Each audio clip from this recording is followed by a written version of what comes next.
وسخر لكم ما في الأرض والفلك تجري في البحر بأمره ويمسك السماء أن تقع على الأرض إلا بإذنه إن الله بالناس لرؤوف رحيم وهو الذي أحياكم ثم يميتكم ثم يحييكم إن الإنسان لكفور لكل أمة جعلنا منسكا هم ناسكوه فلا ينازعنك في الأمر وادع إلى ربك إنك لعلى هدى مستقيم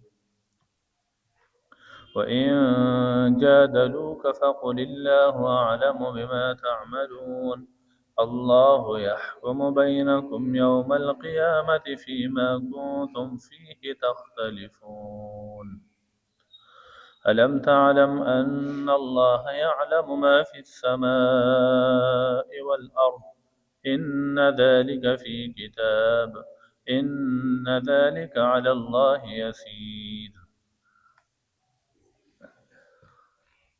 سورة الحج 65 نمبر آیات تے فدی آیاتونو کې الله جل شانه په خپل وحدانیت باندې سنور دلائل چې دي نو دا فرمایي چې د بعضو تعلق دا د بر سره دی یعنی د وچی سره بعض تعلق د بحر د لمدو سره دی او د بعض تعلق د اسمان سره دی دریوانو صفات ذکر الله فروم بیا یاد کړو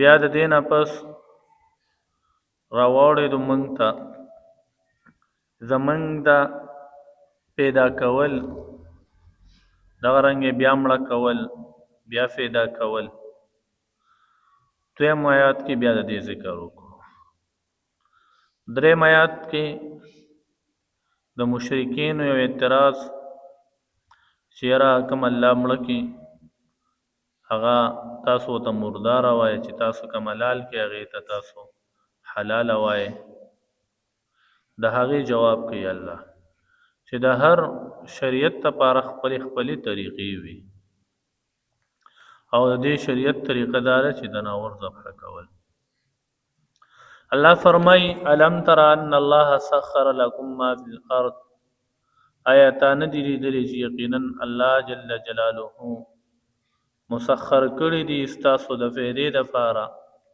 هغه څه چې پزماکه کې دي والفلک او کشته تجری فی البحر ادا چلیږي فلمده کې په سمندر کې بأمره د الله په حکم سره ويمسك السماء ان تقع على الارض دام د الله جل جلاله په وحدانیت باندې دلیل دی په قبضه قدرت باندې دلیل دی چې الله جل شانه اسمان او درولې دی دا چې دارا غزار شي پزمکه باندې دینه منا کړي دی او بغیر دستانو نه الله جل شانه اسمان چې دینه دا درولې الا باذنه مگر د الله په حکم سره دا چې ولال دینو دا د الله په حکم سره ولال ان الله بالناس لرؤوف الرحیم بشک الله جل جلاله په خلق باندې لرؤوف شفقت کوون کې دی رحیم او مهربان دی کو چره الله جل شانه په ګناه باندې فورا نیول کولې په محدث مکه به انسان نو پاتې شوی خو الله جل شانه شفیق دی مهربان دی خپل بندگانو باندې کله چې بنده ګناه وکړي او د توبه وباسي الله تعالی فورا بخنه کوي الله فرمای قل تو ورته وای پیغمبره یا عبادی الذین ایتما بندگان اسرفوا علی انفسهم هغه بندگان چې دی په خپل ځانونو باندې اسراف کړي دي یعنی کم حکم چې الله ورته کړي هغه کارونه نه کړي دا غي نافرمانی کړي لا تقنطوا من رحمت الله د الله د رحمت نه من امید کیږي ان الله یغفر الذنوب جميعا یقینا الله جل شانه غن گناهونه چې دین دا بخي انه هو الغفور الرحیم بشک الله هغه بخون کې مهربان دی. نو الله په خپلو بندگانو باندې شفقت کوونکی دی، رحیم مهربان دی. وهو الذی احیاکم، الله هغه ذات دی چې تاسو پیدا کړی ځان ته سوچو کې تاسو پیدا کړی ثم یمیتکم، بیا به تاسو مړه کوي، بیا به تاسو مړه کوما. نو اوس کو ډیر خلک په دې کې په دې کلی کې ژوند دي، خو څو وخت پس په دا غون نه وي، دلته به نور خلک آباد وي. څو وخت پس څو وخت لږ مخکې یو 50-60 کاله مخکې په دې کې نور هم ډیر خلک وو، دې کلی کې نور هم ډیر خلک چې دینو دا پاتې شوی وو.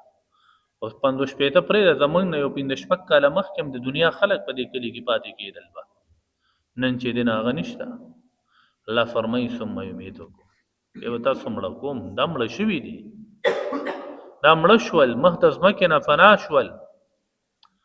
ثم یحییکم، الله فرمایي بیا به ژوندي کولی شئ تاسو، د قیامت په ورځ به دوباره را ژوندي کېږي.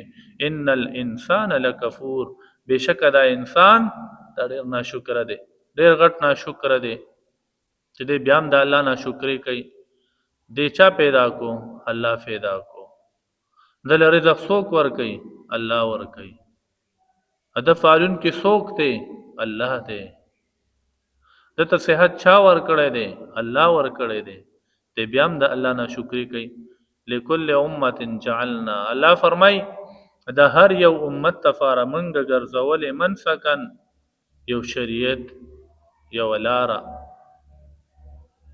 منسک په اصل کې ویل کېږي جماعت، د ډیرو خلکو ته ویل کېږي. اكو د نیک کار د پاره ډیر خلک راجمع شي وي، یا د بد کار د پاره راجمع شي وي، ډول سرناله خلک ډیر راجمع کیږي، او یا یو پروګرام وي هغه له خلک راجمع شي وي، دوه ته منسک ویل کېږي.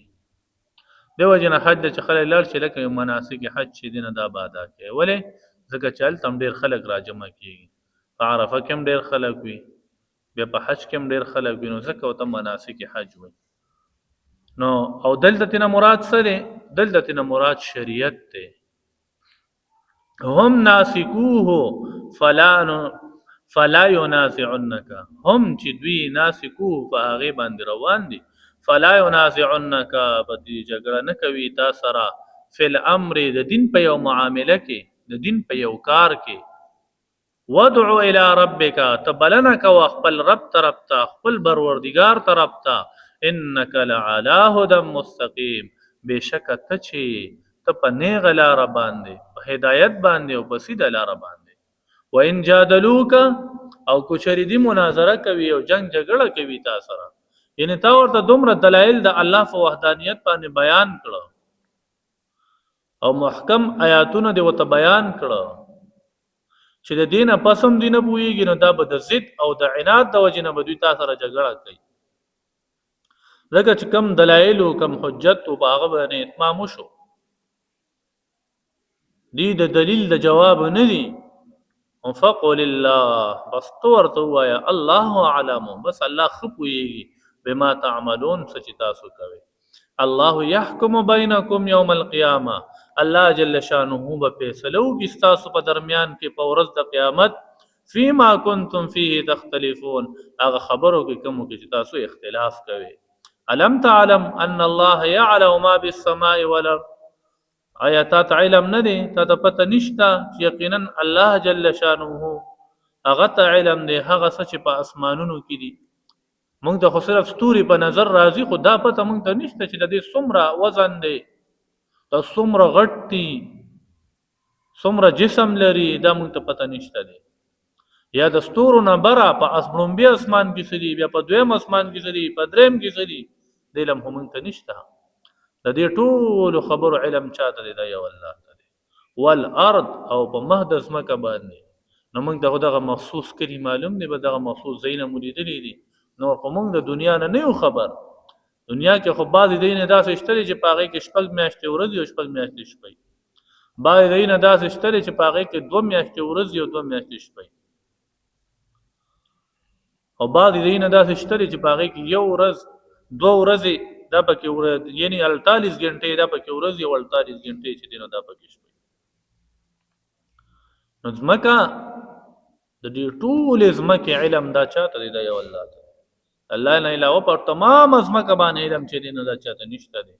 ان ذلک فی کتاب او یقینا دا چې وو دا په لوح محفوظ کې لیکل شوی دی. ان ذلک علی الله یسیر او بشک دا په الله جل جلاله باندې آسان دی.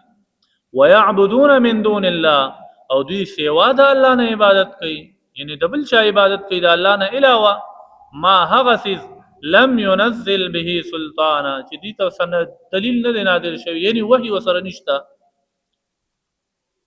دلیل خو به دوه قسمه وي یو عقلی دی یو نقلی دی یو وحی ده او دویم عقل چې دا نه وي نو دې سره نقلی دلیل یعنی وحی مسره نشته دی وما ليس لهم به علم او نه دې سره عقلی دلیل شته دی چې دې عقل دا وایي چې د الله سره شریک شته او نه په نقلی دلیل او نه سره عقلی دلیل چې دی نو دا شته دی. وما للظالمین من نصير الله فرمایي چې د ظالمانو لپاره به څوک مددگار نه وي. واذا تتلى عليهم آیاتنا کله چې ټول والی بدی باندې زمونږ آیاتونه واضح آیات تعرف فی وجوه الذین كفروا المنکر الله فرمایي ته به پیژنې ته به ووینې څه به ووینې هغه د ناخوښۍ هغه آثار منکر هغې ته ویل کېږي په د چا په مخونو کې فی وجوه الذین کفروا هغه خلک چې کفر یې کړی دی د هغې په مخونو کې به ته د ناخوښۍ هغه آثار چې دي نو دا به ووینې. یکادون یسطون بالذین یتلون علیهم آیاتنا قریبه ده چې دوی حمله وکړي په هغه خلکو باندې یتلون علیهم آیاتنا کله چې لوستلی کېږي په هغې باندې زمونږ آیاتونه. قل ته ورته ووایه افانبئکم آیا په زه خبر درکم تاسو ته بشر من ذلک د دین هم په بدتر څیز سره هغه څه دی هغه د دوزخ اور دی چې بر دینه زیات بدتر وي. وعدها الله الذین کفروا الله وعده د دې اور کړی د هغه خلکو سره چې کم کفر کوي انکار کوي د الله نه. وبئس المصیر او ډیر بد ځای دی د ورتلو.